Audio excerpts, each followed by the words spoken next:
Good day, parents! She's Doc A. And she's Mommy P. And this is your YouTube Guide to Parenthood. Hi everyone, I am Dr. A and with me is Mommy P. Today, we are tasked to discuss to you about common tummy problems in children. Right, Kat? Yes po. Right, Mommy P?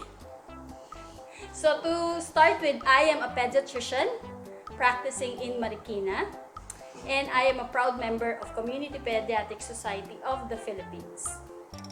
Because of this pandemic, lahat ng mga tao really doesn't like to go out of their houses. Yes. Especially the moms and the parents out there. Yes. Ayaw nilang dalhin ang kanilang mga fragile babies out of their house, scared to get the coronavirus. Correct, right? Doctora. Okay, so from the start of this community quarantine last March 15, I get lots of questions through internet, social media, Viber, Messenger, what have you. And because of this, we recognize na we really have to step up. Me as a frontliner felt na kailangang tulungan natin tong mga mommies and dads, parents and caregivers. One, to be proactive, prevent diseases. So we hope to give them home remedy tips or simple things to do in the house to prevent illness. Number two, again, give tips on how to possibly handle simple childhood illnesses. And number three, sana wag dumating dun sa point na they really have to go to the hospital and consult. And because of that, let us start the ball rolling, Mami P. For the first problem that we would like to discuss, number one problem is diarrhea. Nako. Pag sinabing diarrhea, anong naisip mo? Pupu. Pupu ng bata. Correct. The World Health Organization defines it as watery stools 3 times a day or more. Oh, okay. So, ang unang-unang problema dun sa paglabas ng pupu is really, water is really coming out of there. Okay.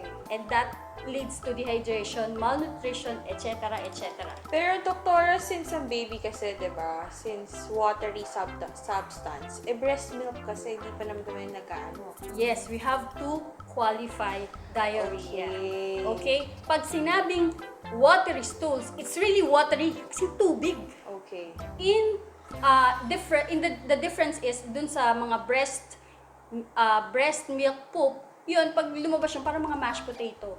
Okay. It is smaller in amounts. Ganun po pala. Kaya, and it is not accompanied by abdominal pain, fever, vomiting.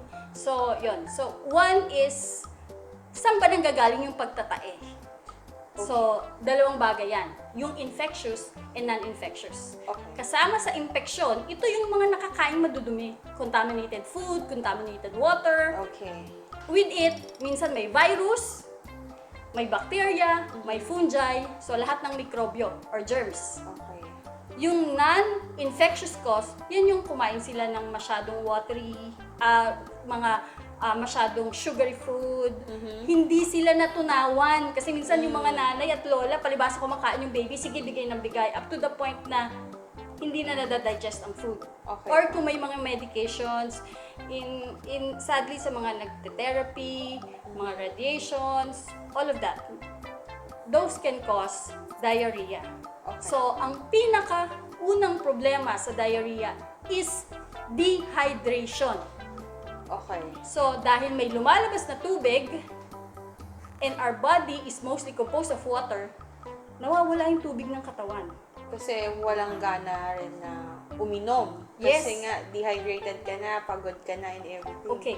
Initially, ang bata nauuhaw. It's a defense mechanism of the child or Okay. us adults to take in what we need. So, Pero- it's a signal. Okay, to ask about that, Doktora, di ba, kung nauuhaw yung bata, is it necessarily kung hingin nila milk or water? Or both milk and water, can it replenish yung dehydration? Yes, of course. Okay. It does.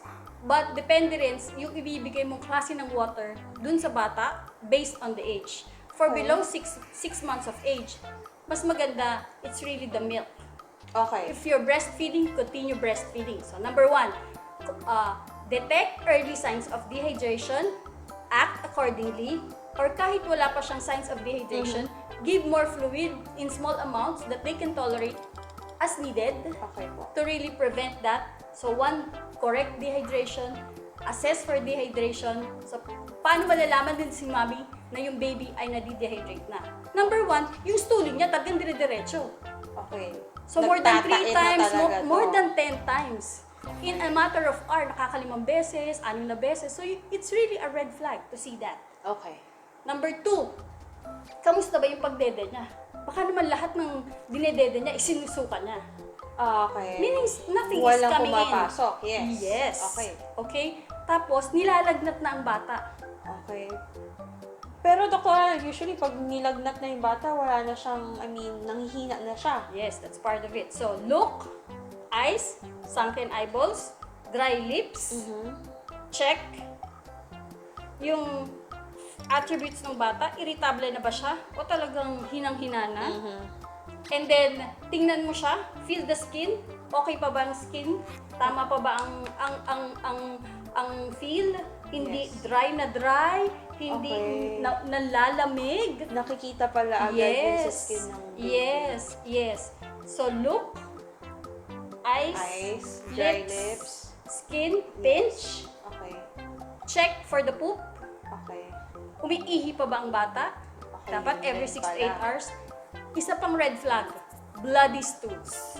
Oh. You think of dysentery, you think of really infectious causes. So ito yung mga dapat talagang tawagan na natin si doctor because this talk is meant not to replace any consultation, face-to-face or virtual. Kasi si pediatrician nyo knows what's best for you and knows your history. So they are the ones you really have to talk to.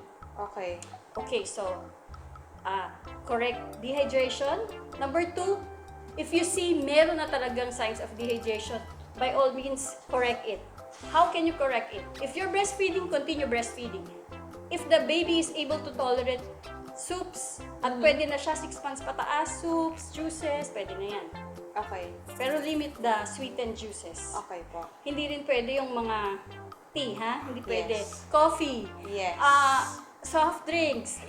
Doktora, Cola. baka kasi may magpainom ng mga energy drink. Hindi. Okay. It is not. It is not advisable. Alright. Usually, the ORS solution, sila yung tamang sangkap. Okay. May- Complete na. Complete na siya. Meron pong preparation na nasa bottle na. Okay. Merong preparation na nasa sachet powder. Okay. Naandun po yung sa label kung ilang dami ng tubig, pwede lang yung isang sachet. At meron din pong tablet form. Depende po dun sa preparation. Meron po kasi tablet form, ang kailangan nyo ilagay sa 200 ml. Pero meron po mga sachet na binibigay sa mga health center, kailangan nyo i-constitute siya sa 1 litro. Okay. So you be careful with the constitution ng inyong oral rehydrating solution. So, mommies, basa-basa muna. Okay. Dati, nagtuturo kami na yung 1 litro ng tubig, pwede mong lagyan ng 1 kutsaritang asin at 6 na kutsaritang asukal. Kaya lang, ang problema doon, minsan sinusobrahan nila ng asukal or sinusobrahan nila ng asin. So Okay. yung mismong ingredient mo na tamang concentration, hindi nakukuha. Kaya hindi na kami masyadong nagre-recommend doon. Okay. Aside from the orisol, you have to start nutrition. As the baby tolerates food, kung 6 months pataas siya, you have to give in small amounts the food that he needs. Kasi manghihina talaga yan, isipin mo, tae siya ng tae, suka siya ng suka, walang intake, you end up really on a dehydrated child. Okay po. Okay. So, number 3, you ask for the feeding history of the baby. Okay. Sa nanay. Yes. Dumidede ba siya? Baka naman before pa man siya magkasakit, malnourished na siya. Okay. Hindi na pala siya dumidede. Okay. So, you ask for that. Kasi iba ang management ng batang malnourished sa batang healthy prior to illness state. Doktora, nakalimutan ko pala tanong. Cocoa water. Cocoa water, since it doesn't have salt, hindi Yes. siya recommended. Oh, okay. So, bawal yun. Yes, it's not. We want fluids with salt. Okay. Kasi one of the things that is lost in the poop is really salt. Okay. Okay, so rehydrate, give proper nutrition, check the nutritional status of the child, Okay. dehydrated, malnourished, so ibang treatment. May bloody stools ba? Kasi pag yun talagang kailangan mo nang tawagan si doktora. At vaccines. We have the new vaccine for diarrhea. One of the most common viruses that causes diarrhea is rotavirus. Rotavirus. And it's already available. We have vaccines. You have to check with your pediatricians regarding that. Okay. Okay? And that's why immunization is also important. And you ask for other symptoms. Baka naman may ubo, may sipon, nirarashes, yung pala tinitignas ng bata. Okay. Sometimes diarrhea is just a symptom. Yes po. At importante, you really have to advise regarding hygiene. Proper use of hand washing technique, sterilization of anything that touches the mouth of the baby. Okay. That is important. Yes po. Okay? So far, that is the usual treatment for diarrhea. Any of that red flags, please don't hesitate to call your pediatrician for help, for advice, and recommendation. Okay po. Okay? That's Yes. the first problem that we have, diarrhea. Number 2, constipation. So kung merong tae ng tae, merong hirap tumae. Yes. Yes. Ano ba ang experience mo doon, Kat? Parang ako po, hirap tumae. Pero anyway, doktora, yun nga, yun about constipation, yung ibang mga pamangkin ko, nahirapan nga po magpupo, maski breastfed na sila ng mom nila. So, Okay. bakit po bang may ganong mga bata? Para masabi mong constipated ang bata, if you have less than 3 passage of stool per week. Per week? Per Okay. week. So, in a week's time, nakakatatlo lang siya. Tapos, medyo matitigas, malalaki, Okay. may feeling na hirap. Kung medyo may makakapagsalita ng bata, nagsasabi sila na parang there's something there, na parang hindi nila mailabas. Or hirap silang ilabas. Okay. So, it goes on for a period of 3 months or so. Okay. So, that's already constipation. Okay. Maraming causes of constipation. Number 1, baka naman may bumabara doon. Baka nga, doktora, baka may nakain. Maaari kasi kung really, the treatment for constipation is going back to the source of the constipation. So kung ang problema, may bumabara doon, you have to remove the bara. Okay. So it can be stool na tumigas nga na hindi niya mailabas na naan doon, or it can be although not very common sa mga pediatric age group, sa mga adults, pwedeng may mass. Okay. So, medyo Yes. cancer, mga ganyan. Yes, and then meron silang, or merong mga benign mass dun sa rectus. Okay. Okay, so lahat ng pwedeng bumara doon. Pwedeng poop, pwedeng mass. Number 2 is yung nerves. Okay. Very common to sa mga babies, newborn, congenital. The Hirschsprung's disease. Kasi walang nerves na nag-i-innervate dun sa ugat, sa part ng Doktor, ng sa colon. congenital anomaly, nakikita ba yan agad or after na malabas yung baby? Usually, paglabas pa lang ng baby, kung hindi siya nag-poop within 48 hours, we are already thinking of this May kinds of problema problem. yan. Yes. Okay. Kasi normally dapat yung meconium, yung kulay green na sticky poop, dapat lumabas yon maximum of 48 hours. Okay. Basta pag within 48 hours hindi lumabas yon, may problema yun sa nerves. So definitely, it may be nerve or something else. So Okay. definitely, it will work up si baby. Okay. Okay? Number 2, aside from mass, nerves, pwedeng allergies. Cow's milk allergy can cause constipation. Okay. Pero sa mga na to, medyo malaking baby na to, doktor. As early, I've been seeing constipation in a very young age group as early as 2 to 3 weeks. Ay, They're already having constipation. pero cow's milk usually ba mga formula yan? Kalaniwan, cow's milk allergy. Okay. Yes. Alright. And so far, that's the most common reasons for constipation. So, dahil ito ang problema, so ang unang-unang recommendation namin for constipation is really diet. Go back to the diet. Okay. Has to be high fiber. Ano bang high fiber? Yung pinakaayaw ng bata, vegetables. Yes. Fruits. Yes. Whole cereals. Beans. This can help. Water is also important. Water. Hindi, dun sa aming mga 1-year-old na medyo malakas pa yung intake ng milk, more than what is required, we are seeing this.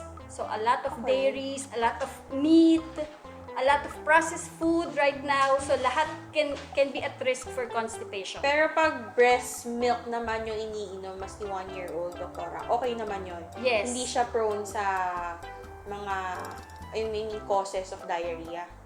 No naman. Okay. Nalilesen ang risk of diarrhea Okay. and constipation and other allergies if you are doing breastfeeding. So it is very recommended and important to continue your breastfeeding beyond 1-year-old. Okay. But you have to give supplemental feeding. Okay. So number 1, so we started the management already. Yes. High fiber diet, fluid, exercise. Sa bata? Yes, you can Okay. move them. Oh, okay. You can move them. Alright. Kasi anong problema sa bata? Gadgets. Oh, They're all sitting down, watching TV, playing. Nawala na yung Walang activity. Dapat at least 1 hour of vigorous activity a day for kids. Alright. Let them run around. Okay? And yes, you have to give them this routine. Especially those children who are starting potty training. Okay. Usually, ano pong age yan, doktora, dapat may routine ng kids? Actually, ang mga babies, dapat matter of fact attitude eh. You really don't push doing the routine, but at least matter of fact every morning you have them sit on their at least 1 year 8 months, so you Okay. can start them sitting on the potty. Okay. Ang nagiging problem ko, naka-diaper, nakatayo, so ang kanyang pelvic muscles iniipit na. So it's a cycle. Okay. Kailangan kasi pag may urge mag-poop, kailangan mag-poop.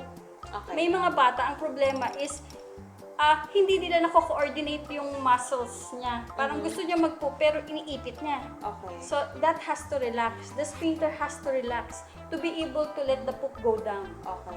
So yon, it's important that they have a routine, and then matter of fact attitude of routine, potty training, and sometimes kailangan talagang you have to be patient with these kids.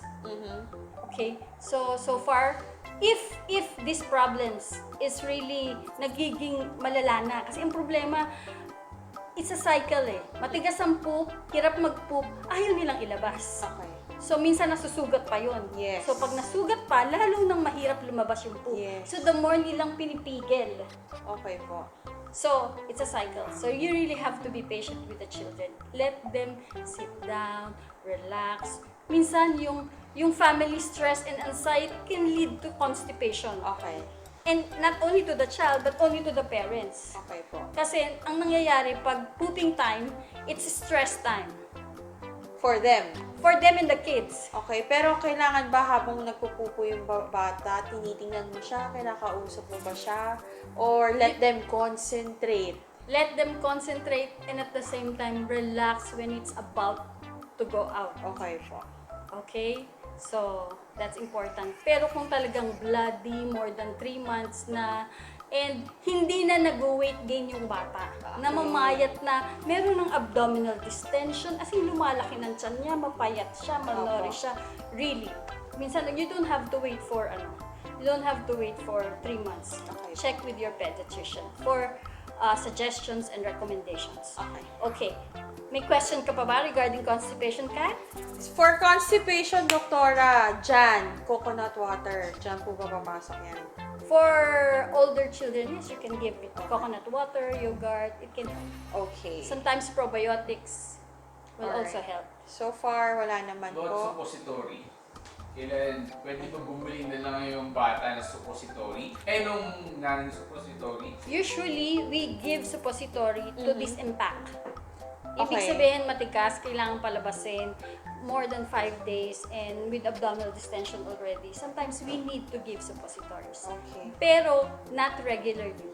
Okay. So, bawal So, araw-arawin so naman. please ask your pediatrician if you really need to give stool softener and suppositories. Okay po. Okay? So we go to our third topic, which is colic.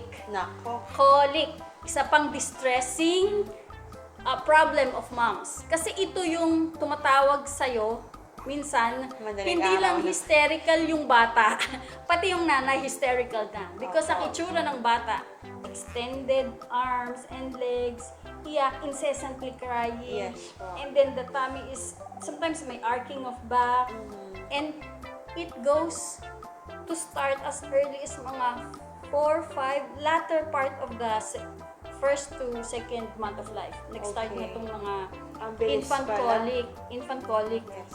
Siguro because there is ang iniisip nilang possible etiology, although it is not completely understood, is probably because immature pa yung kanyang gastrointestinal system. Okay.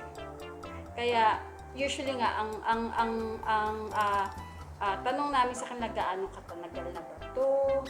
Gaano ka frequent? Yes. Kasi sometimes at specific time of the day, karaniwan pagpagabi na nangyayari to. Doon na po sila nagsisiiyakan. Nagiiyakan for no apparent reason. Ang term nga nila, incessant crying of no apparent reason. Kasi Yes, busog po. naman siya, hindi naman siya kinagat, Walang pupo, walang wiwi. walang wiwi, and yet bigla na lang iyak ng iyak. Yes po. So, a lot of relaxation techniques, soothing techniques are being used by mom, and minsan hindi siya successful. Okay. However, we have to look into colic if the incessant crying is really karaniwan, kasi if na-burp mo na siya, nadapa mo na siya, at certain point nare-relieve sila. Okay. But if hindi nare-relieve at kasama ng pagsusuka, Okay, may pagsusukang kasama. yung tinatawag na colic or incessant crying, and yung suka kulay green, Yes. Oh, so that's not normal. okay po. Or if it is accompanied by fever, or if the colic is accompanied by watery stools or bloody stools Okay, pwede or rin pala fever. So, any of that symptoms, you don't just say, colic lang yan. Or sa Tagalog, kabag lang yan.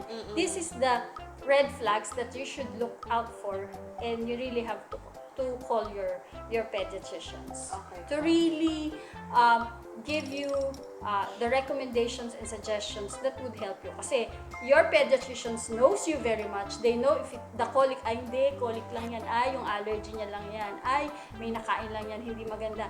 Yes. Or ay you have to burp the baby. But if these symptoms are seen, you really have to Okay. check with So, your- Doktora, ang immediate way na to know if it's colic, yan po ba yung sa timing ng pag-iyak niya, kung ilang oras? May Yes, ganun usually, po ba yun? at least 3 hours. Dire-diretso po ang pag-iyak ng bata. Yes, pero at certain point, nare-relieve sila because nga it's mostly colic. It's just, most of them would be relieved by simple soothing technique. But Okay. if it's not really relieved, you really have to call your doctor. Okay, Doktora. That's good to know. At least meron palang rason yung pag-iyak ng iyak yung bata, hindi naman lahat may dahilan. Ang pwede rin palang tawag doon is colic. Pero kung may nakikita ka na red flags, it's time to call your doctor or go to the hospital. Yes. Okay. If you have any questions or recommendations, suggestions, well, you can write down on the comment section down below, and we'll get back to you to answer your questions. Thank you. Have Thank a you, nice Doktora. day. Thank you for watching this episode, and if you'd like to learn more about your child's health and parenting, Don't forget to subscribe and turn on the notification bell. See our latest videos. And if you have any questions or topics that you would like us to talk about, just comment down below. And remember, mothers knows best. but PEDIA knows better.